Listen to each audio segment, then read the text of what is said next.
So I was asked recently, why should the fetch command be done on pretty much all dogs, especially your resource guarders, and those that have issues around toys, especially when you reach in to grab them. So my answer is kind of convoluted, and I'll try and see if I can outline it here. But basically what happens is, if the dog has a toy that it really, really, really wants, oh, you really want that, you're going to bite me when I try and take it, right? If he was trying to bite when I reached in to take something, out, thank you. That basically tells me that he's kind of in a, well, yeah, he's in a bad headspace. So what I like to do is pretty much get control of the mouth. So the big question was, well, you can use food to trade, you can trade up for a better toy, you can ask the dog to disengage, and those are all excellent and wonderful, and I am all for them. Until the dog just decides that I'm really not going to play. I do not want to give this up for anything. I will die before this toy leaves my sight or my mouth or my possession. Out. Thank you. So basically what you see me doing with him, out, is we're using the force fetch as pretty much a way for me to get things back. Out. Good. I'm not even asking him to take it. I could ask him to, Reggie, wait. Wait.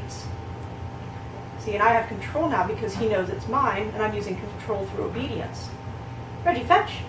Good. And he can have it. I don't care what he does with it, just as long as out, he spits it out on command. And I do have food treats. I've got them down here. See, he'll take them. He's not stressed. What's that? Yeah. Reggie, fetch. But basically what I have is control of the dog's mouth. And I know he knows that I'm going to ask him to put it in.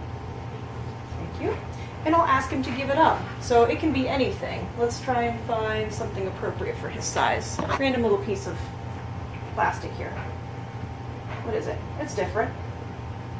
Let him investigate. Reggie, fetch.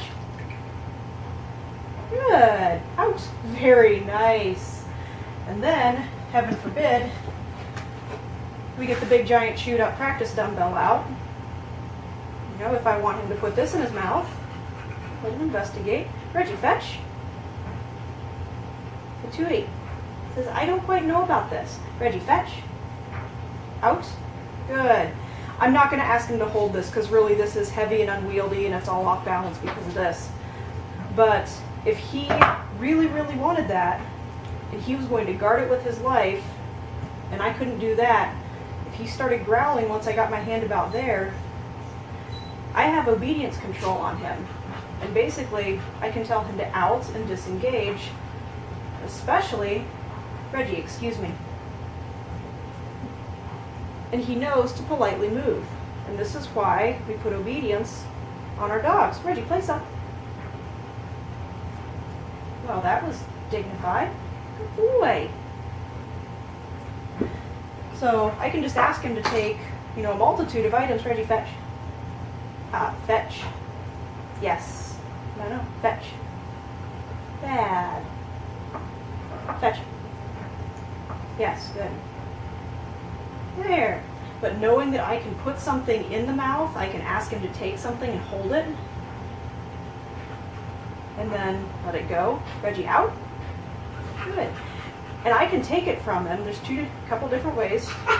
So I will remove it from him. Reggie, out. I'll just pull it away from his mouth. And then there's a second one, in which case I ask him, Reggie, out. He disengages. And the puppy's throwing a temper tantrum. So sad to be him.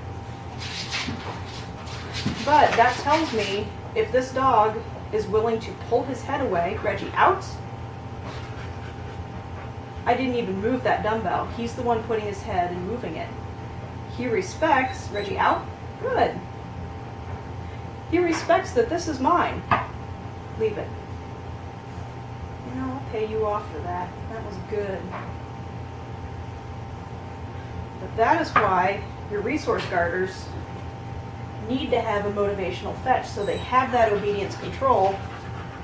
They know to engage with something, disengage.